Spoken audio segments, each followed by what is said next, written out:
Apresentação: Luiz Carlos Bresser Pereira.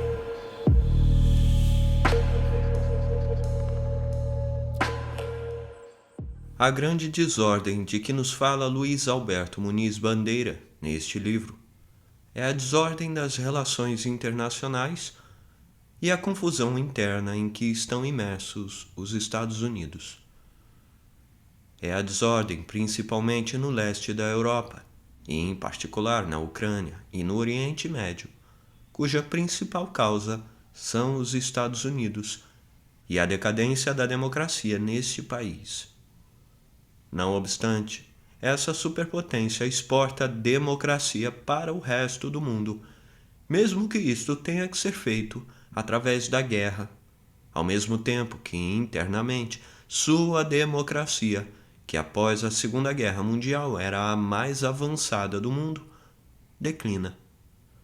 Nesse país, nos diz o notável historiador da modernidade, a democracia entrou em decadência ao deixar de garantir os direitos fundamentais das pessoas, ao prendê-las arbitrariamente e torturá-las, ou então ao simplesmente as assassinar se forem consideradas terroristas ou inimigas. A justificativa para isto é a guerra ao terrorismo.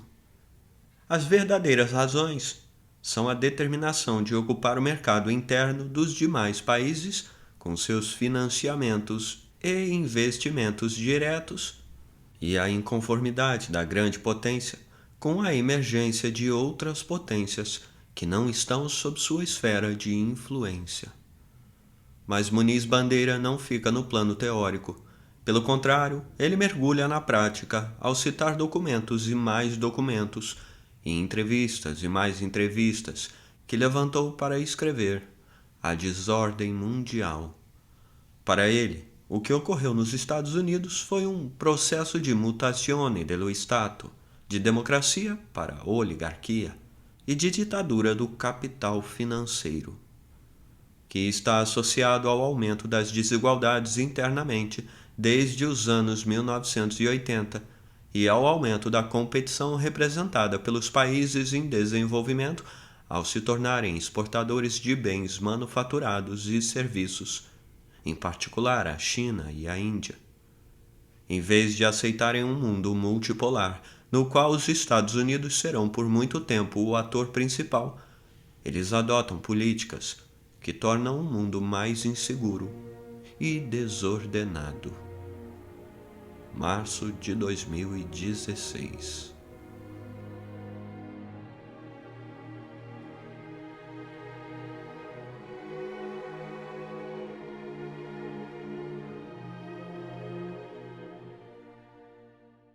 Prefácio.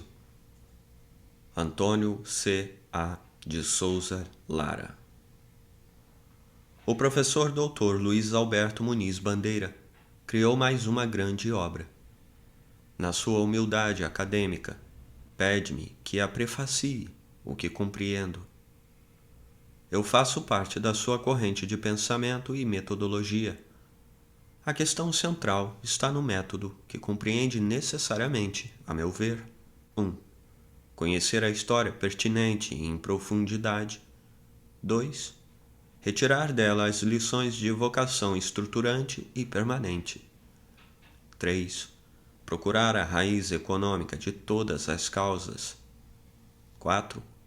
Desenvolver a teoria do imperialismo, da dependência e da guerra. 5.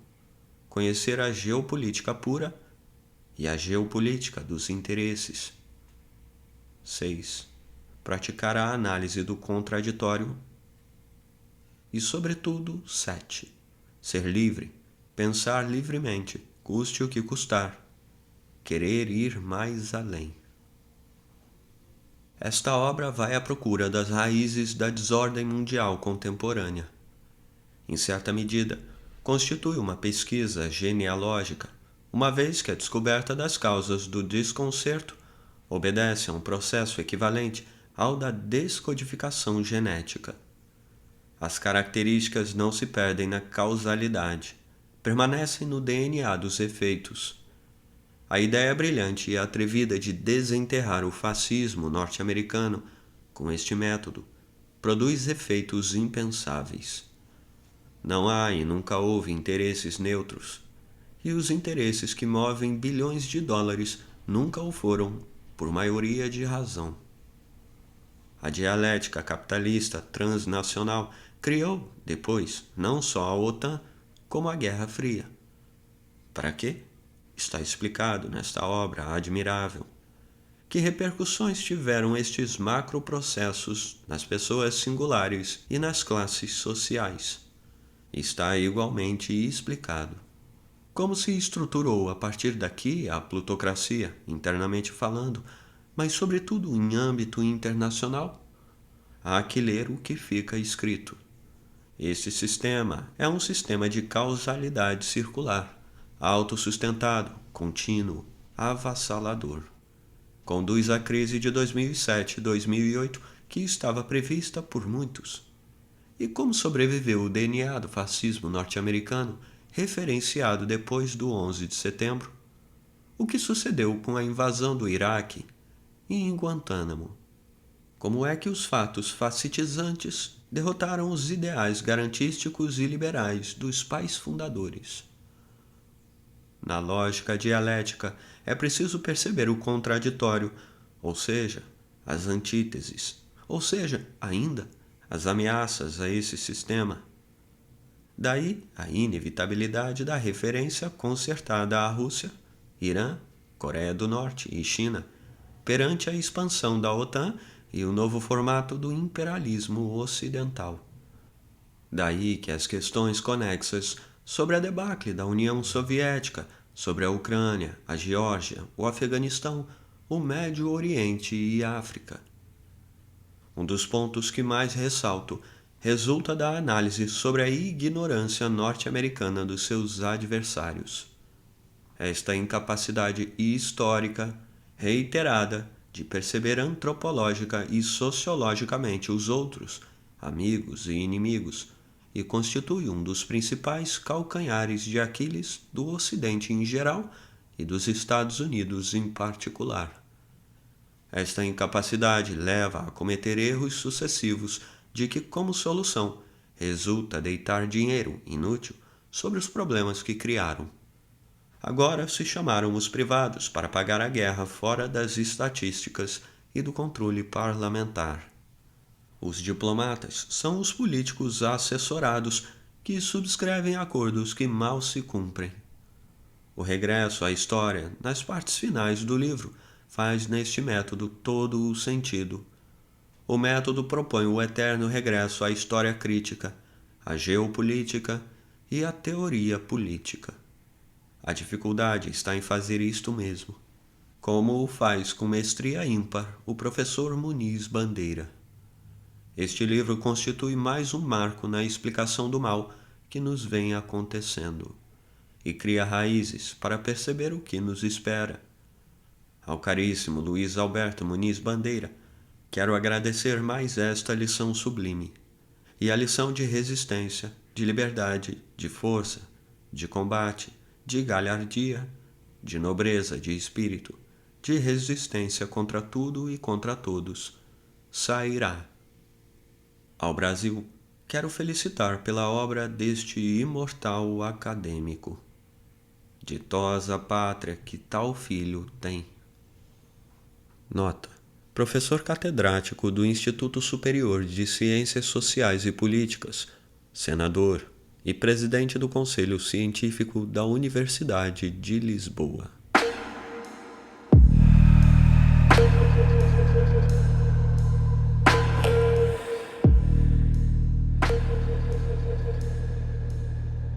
Introdução.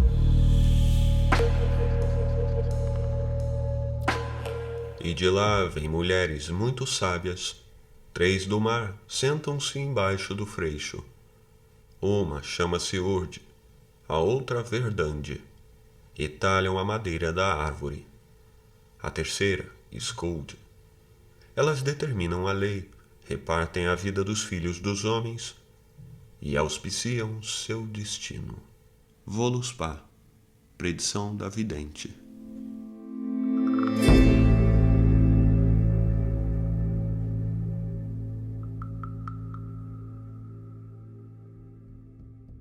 A desordem mundial constituiu um desdobramento de a Segunda Guerra Fria e de formação do Império Americano, outras obras de minha autoria. Todas conformam um corpus. Sempre entendi que a ciência política, a economia e a história se interpenetram. Uma depende da outra e, reciprocamente, se ajudam e se fecundam, a fim de produzir conhecimentos possíveis de contribuir para a compreensão mais profunda do processo histórico e tornarem, concretamente, os povos conscientes de si mesmos.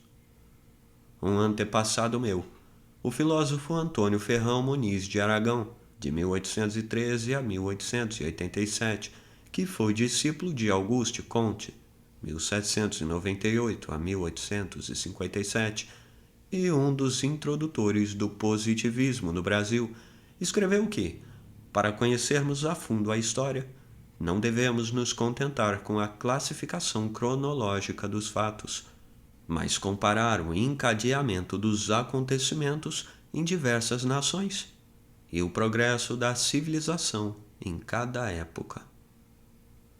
Conforme ensinou, os fatos históricos, assim analisados e bem conhecidos, podem ser coordenados em um vasto sistema em que se acham todos ligados uns aos outros por todas as relações possíveis, o que nos permite elevar-nos a um estudo ainda mais importante, que é o da explicação desses fatos pela investigação de suas causas.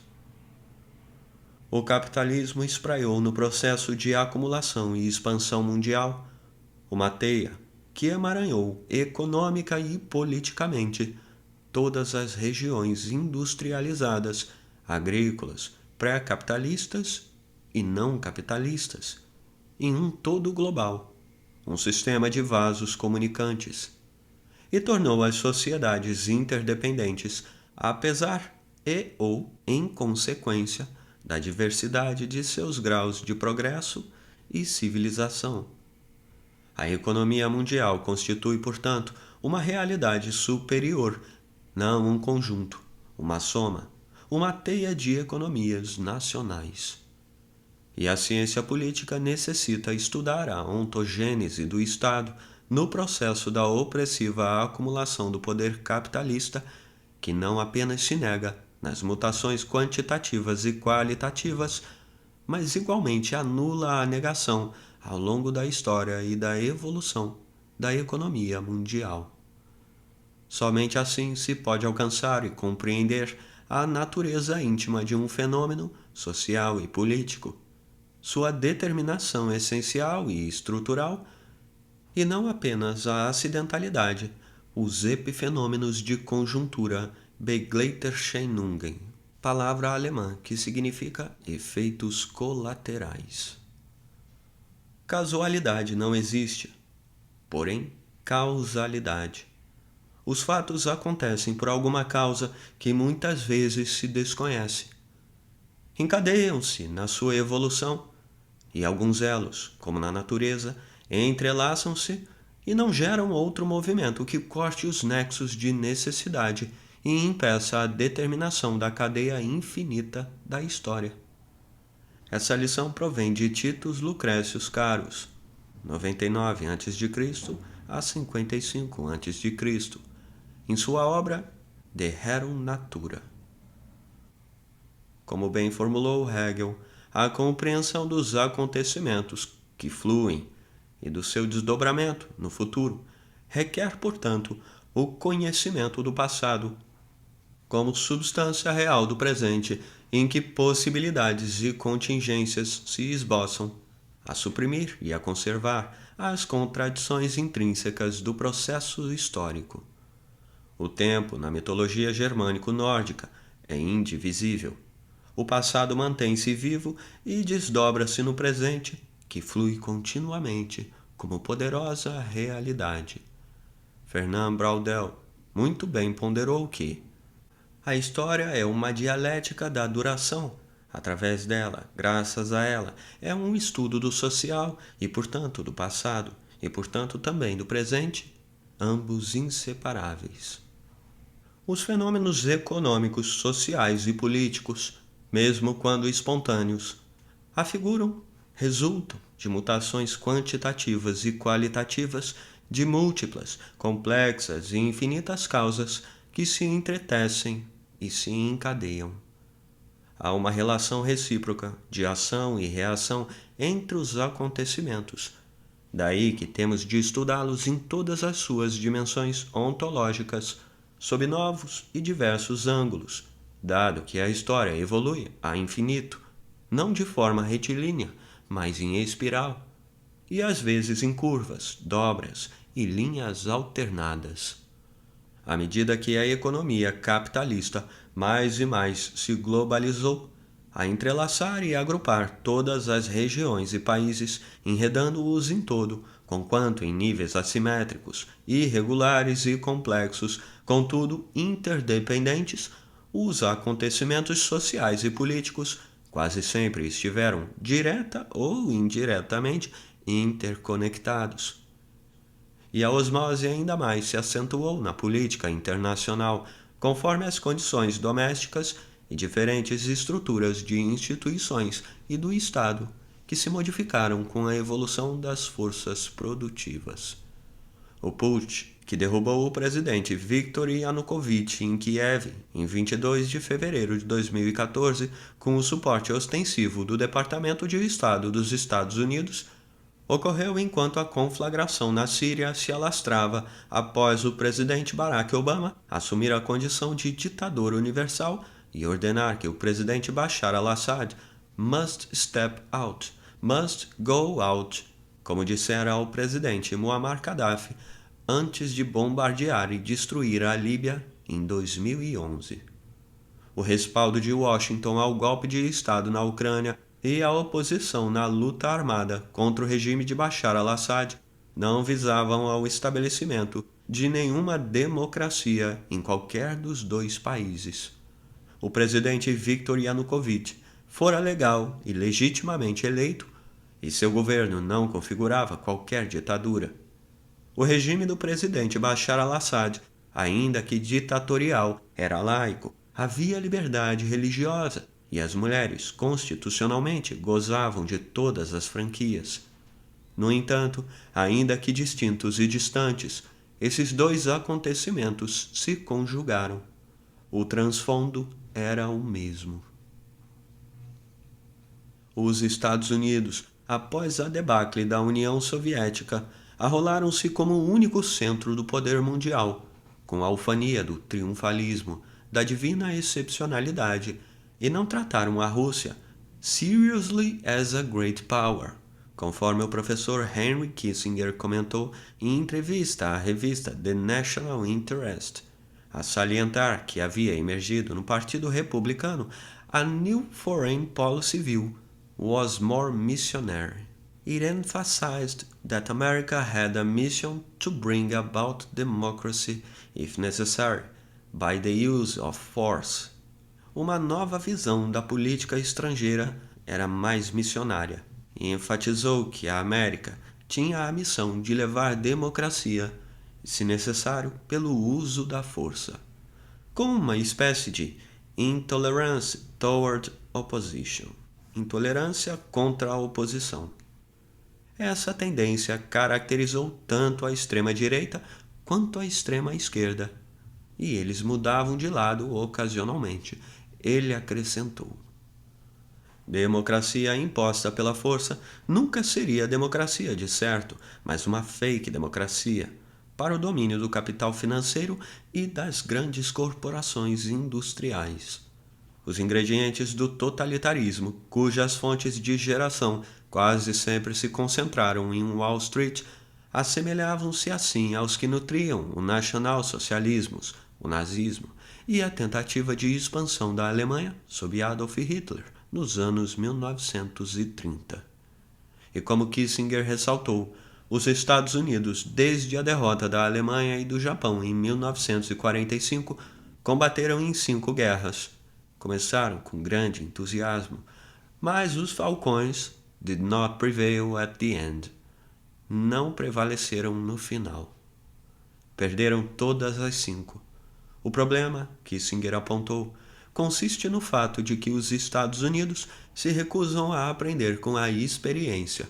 A política é conduzida essencialmente by an ahistorical people, por um povo sem conhecimento histórico, dado que nas escolas não mais se ensina história como sequência de acontecimentos, mas em termos de themes without context, temas sem contexto, colocados em um inteiro novo contexto. Após comentar que quando agora se lia que batalhões muçulmanos estavam a lutar pela Ucrânia, todo o senso de proporção fora perdido, o professor Henry Kissinger, diante da observação do jornalista Jacob Heilbron de que "That's a disaster, obviously", isso é um desastre, obviamente, declarou: "To me, yes", para mim, sim. "It means that breaking Russia has become an objective". Significa que quebrar a Rússia tem se tornado um objetivo. Sim, o propósito dos neoconservadores e falcões do Partido Democrata, como o presidente Obama, eleito travestido com peninhas de pomba, era realmente fragmentar a Rússia a partir da periferia islâmica.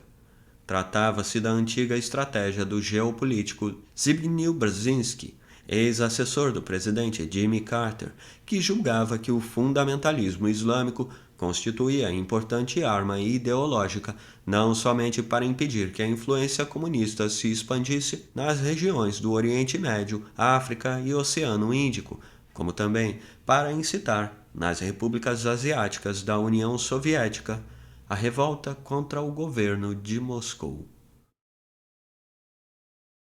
Mas o presidente Obama não conseguiu sequer isolar a Rússia, um país com enorme dimensão geográfica, enorme riqueza natural, sobretudo energia, um pivô country na Eurásia.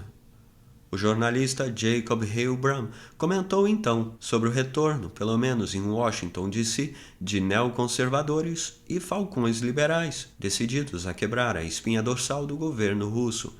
E Henry Kissinger, a quem ele entrevistou em julho de 2015, arrematou: "Until they face the consequences", até eles enfrentarem as consequências. Conforme argumentou, o problema com as guerras em que a América se envolvera desde 1945 tem sido a incapacidade de relacionar a estratégia com aquilo que é possível na área interna. Os falcões não prevaleceram no final, ponderou Kissinger. E daí os fiascos. O presidente Putin, em 2014, sabia perfeitamente da participação de unidades islâmicas na Ucrânia e que as forças especiais dos Estados Unidos e outros países nos campos da Tunísia e Turquia estavam a treinar 400 a 1.000 chechenos, chefiados pelos terroristas Omar al-Shishani, Saifullah al-Shishani e Amir Muslim, uzbeques e outros jihadistas do norte do Cáucaso. Decidiu, como declarou, combater os terroristas na Síria, antes que, depois, eles regressassem e a Rússia tivesse de combatê-los dentro do seu próprio território. E a guerra na Síria, desde o início, sempre foi uma guerra por procuração, proxy war, híbrida, na qual se confrontavam, de um lado, Síria, Rússia e, com coturnos no solo, o Irã, e do outro, Catar, Arábia Saudita e Turquia, que financiavam e armavam os terroristas dos mais diversos grupos sunitas e nacionalidades, Daesh ou ISIS, acrônimo em inglês de Islamic State in Iraq and Al-Sham, dissidência de Al-Qaeda, com todo o respaldo, inclusive logístico e de inteligência, dos Estados Unidos e vassalos da OTAN. Tudo indicava que a pretensão dos falcões neoconservadores e democratas, lobbies da indústria bélica, como o senador John McCain, e do capital financeiro, aninhados em Washington, era estender a guerra transnacional à periferia islâmica da Rússia. Moscou havia tempo percebera a ameaça. Na recepção aos novos embaixadores, em 26 de novembro de 2015, o presidente Putin ressaltou que mais de 100 mil atos de terror foram cometidos em todo o mundo ao longo da década de 2000, e suas vítimas foram pessoas de várias nacionalidades e religiões, e mais de 32 mil de 67 países, somente em 2014. Em seguida, ele se referiu a passive position, posição passiva de um número de governos, e muitas vezes em conluio direto com os terroristas, o que contribuiu realmente para o advento desse terrível fenômeno, conhecido como Estado Islâmico. E acrescentou que tais governos não somente encobriram os terroristas, o tráfico ilícito de petróleo, pessoas, drogas, obras de arte e armas, como também se beneficiaram desse comércio, asservando centenas de milhões, mesmo bilhões de dólares. Repetiu aí a denúncia que fizera na 70ª sessão da Assembleia Geral das Nações Unidas, ao advertir que era igualmente irresponsável manipular grupos extremistas para alcançar seus objetivos políticos, esperando mais tarde livrar-se deles ou eliminá-los. Entretanto, os neoconservadores e falcões liberais, que estavam determinados em Washington to break the back of the Russian government, quebrar a espinha do governo russo, e aos quais o jornalista Jacob Heilbron se referiu poucos meses depois, tiveram de to face the consequences, enfrentar as consequências, como o professor Kissinger pressagiou. A intervenção militar da Rússia na Síria prevenceu o jogo oblíquo do sempre dissimulado presidente Obama. Mudou o equilíbrio de poder dentro da Síria, bem como em todo o Oriente Médio, ao reemergir como superpotência no cenário internacional vis-à-vis dos Estados Unidos e da União Europeia, e em estreita aliança econômica e política com a China. Um relatório do Office of Naval Intelligence, ONI, publicado pelo US Naval Institute, referiu o estarrecimento e alarme dos círculos militares dos Estados Unidos diante do avançado e mais moderno poderio militar naval e aéreo da Rússia, demonstrado com os mísseis cruzeiros supersônicos 3M-14T calibre NK, VLS, disparados a partir de corvetas e destroyers no Mar Cáspio e de submarinos no Mediterrâneo contra alvos na Síria, sobrevoando mais de 900 milhas, bem como com os devastadores ataques aéreos empreendidos pelos jatos Sukhoi Su-34S e outros. De acordo com alguns analistas, os mísseis 3M-14T calibre NK ultrapassavam em capacidade tecnológica os equivalentes dos Estados Unidos. E Gustave Gressel, do European Council on Foreign Relations, observou que o presidente Putin, tanto com a reintegração da Crimeia quanto com a intervenção na Síria, demonstrou a rápida transformação promovida nas forças armadas da Rússia, que se tornaram mais profissionais, prontas para combater, reagir, atacar e de ágil mobilização no exterior.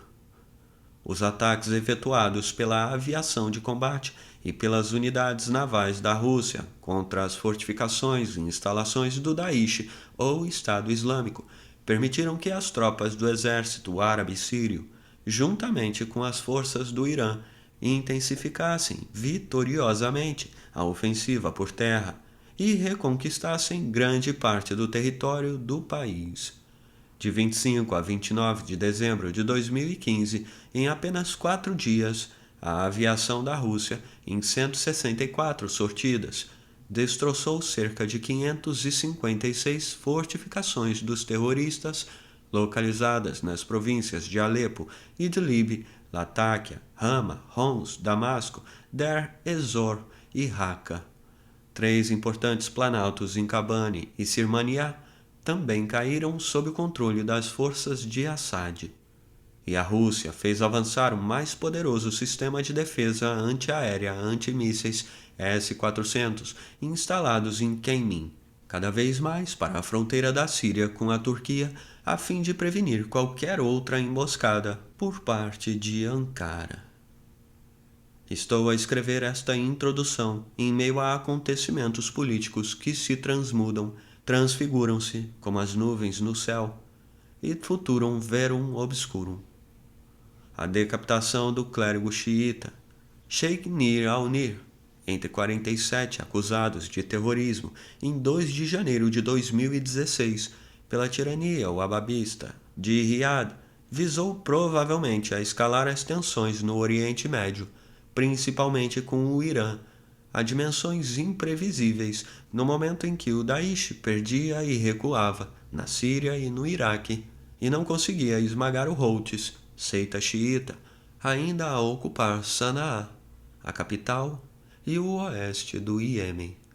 O alto comissário das Nações Unidas para os Direitos Humanos, Zeid Ra'ad al-Hussein, declarou que a execução em um só dia, 2 de janeiro de 2016, de 47 prisioneiros, quase um terço do total dos executados, 157, no ano de 2015, na Arábia Saudita, e sobretudo do Sheikh Nir al-Nir, ou qualquer outro indivíduo que não havia cometido qualquer crime, era vista as most serious, como a mais séria, sob a lei internacional de direitos humanos.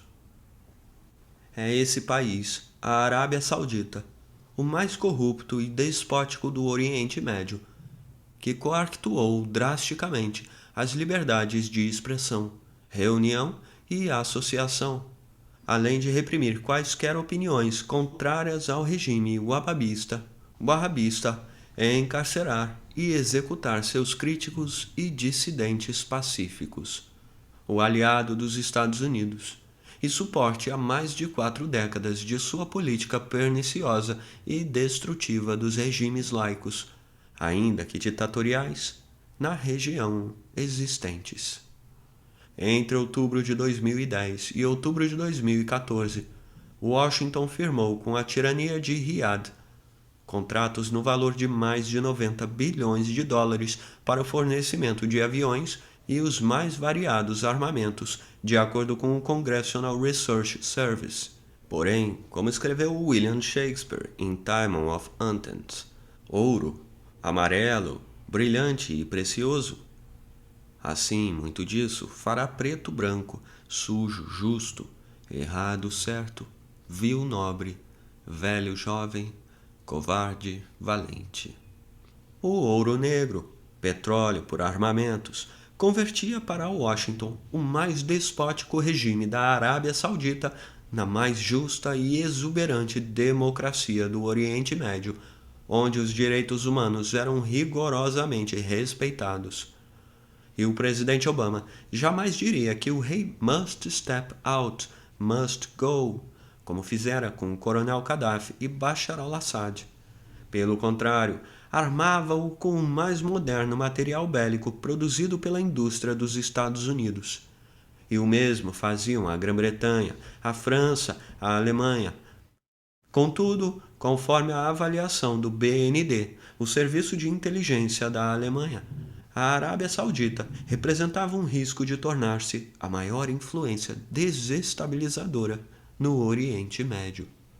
A decapitação do Sheikh Nir al-Nir ocorreu no momento em que o Irã se integrava no mercado de combustíveis com o levantamento de sanções pelos Estados Unidos, e a Arábia Saudita, cujo orçamento dependia de 75% da receita de petróleo, chafurdava-se em severa crise econômica e financeira, com um alarmante déficit de 14,5% do PIB, estimativa para 2016, devido à vertiginosa queda do preço do petróleo. Salman bin Abdulaziz Al Saud começou a cortar todos os subsídios de eletricidade, água, projetos de construção de estradas, edifícios e outras obras de infraestrutura.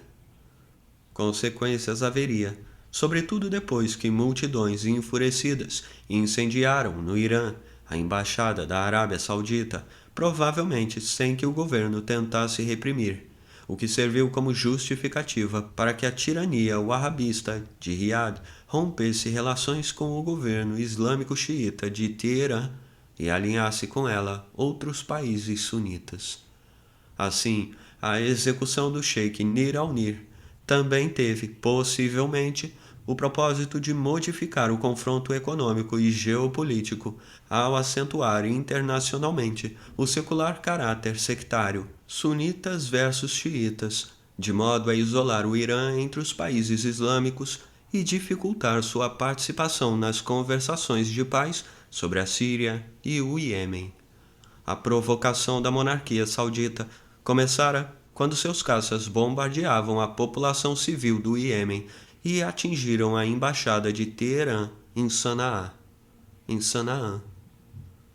Mas os acontecimentos ainda estão em curso e as fontes são a imprensa escrita e falada, a mídia corporativa nem sempre confiável, dado servir o mais das vezes como complemento das guerras modernas, na ofensiva de comunicações estratégicas, veículo de PSYOPs, Psychological Operations, desinformação e contra-informação, por meio de mentiras inconscientes ou disfarces semiconscientes e ou conscientes, nascentes de serviços de inteligência ou de outros órgãos dos governos, origens obscuras e duvidosas, ativistas, ONGs.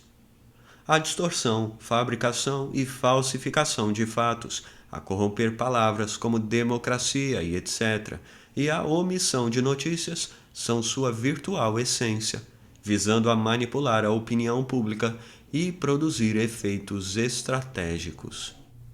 Assim, as agências de notícias, atualmente, operam e refletem quase sempre a psicologia de interesses corporativos, econômicos e políticos de anunciantes e governos, a posição dominante das grandes potências industriais a influir sobre os órgãos de imprensa dos demais países que compram seus serviços. O próprio arcebispo grego melquita de Alepo, Dom Jean Clement Jambar, durante a Noite dos Testemunhos, organizada anualmente pela Ajuda à Igreja que Sofre, denunciou que os meios de comunicação europeus continuam a distorcer o cotidiano dos que sofriam na Síria e também estavam usando isso para justificar o que está acontecendo em nosso país sem jamais checar essas informações. Outro sim disse aos jornalistas que, no entanto, o Ocidente continuou a se calar sobre as atrocidades cometidas pela oposição armada, enquanto denigrem o governo sírio e seu presidente. E acrescentou: Bashar Assad tem muitas falhas, mas saibam que tem também qualidades, explicou ele. As escolas eram gratuitas, os hospitais, mesquitas e igrejas não pagavam nenhum imposto, mas que outros governos na região fazem essas coisas. Sejam honestos, lembrem-se também que, se nós preferimos apoiar o governo hoje, é porque nós tememos o estabelecimento de uma teocracia sunita que nos privaria do direito de viver em nossa terra. Também, segundo o arcebispo, vigário católico romano de Alepo, o franciscano Frade Ortiz Abucazem, nomeado pelo Papa Francisco, o povo da cidade via a operação militar da Rússia como sua salvação, abre aspas, o real esforço de lutar contra o terrorismo e promover a paz, fecha aspas. Uma vez que trabalhei na imprensa quando jovem e lecionei comunicação política como cientista político na Universidade Católica do Rio de Janeiro, tratei de confrontar e cruzar cuidadosamente as mais diversas informações e apurar a plausibilidade das ocorrências, limpar o verniz ideológico de que muitas vezes as notícias se revestem com o objetivo de manejar e manipular a percepção popular. Daí que, para escrever essa obra, como outras, empreendi a pesquisa com o maior rigor, verificando todos os detalhes dos acontecimentos na imprensa dos mais diversos países, declarações, discursos dos homens de Estado e documentos oficiais dos distintos órgãos de governo e ou internacionais, areando o aparelhamento ideológico, a consciência falsa, e tomei, como ensinou Tucídides, o que me pareceu mais claro, real e veraz, desnudado de colorido mítico. Na elaboração desta obra, contei, evidentemente, com a colaboração de muitas pessoas, algumas das quais me pediram para não mencionar seus nomes por motivos de segurança. Entretanto, não posso deixar de agradecer aos meus amigos, Sua Alteza Real Dom Duarte, Duque de Bragança, os embaixadores Samuel Pinheiro Guimarães, Frederico Meyer e Cesário Melantônio, os professores Antônio de Souza Lara, catedrático do Instituto Superior de Ciências Sociais e Políticas da Universidade de Lisboa, Paulo Fernando de Moraes Farias, do Department of African Studies and Anthropology da Universidade de Birmingham, Michael Lowy, do Centre National de Recherche Scientifique de Paris, Tulo Vigevani, titular emérito de Ciência Política da Universidade Estadual Paulista, Alberto Justo Souza, fundador e membro da Comissão Diretiva de Amersur ONG de Buenos Aires, Teotônio dos Santos, coordenador da Cátedra e Rede da Unesco, Universidade de las Nações Unidas sobre Economia Global, Rio de Janeiro, Gilberto Calcanhoto, sociólogo e ex-pesquisador da GIGA, Institut für Lateinamerika Studien, de Hamburgo, meu braço direito na Alemanha. A colaboração que generosamente me deram, informações, sugestões, revisão de textos e etc., não significou absolutamente concordância, e a aceitação de meus comentários e conclusões são de minha inteira responsabilidade. Luiz Alberto Muniz Bandeira, San León, fevereiro de 2016.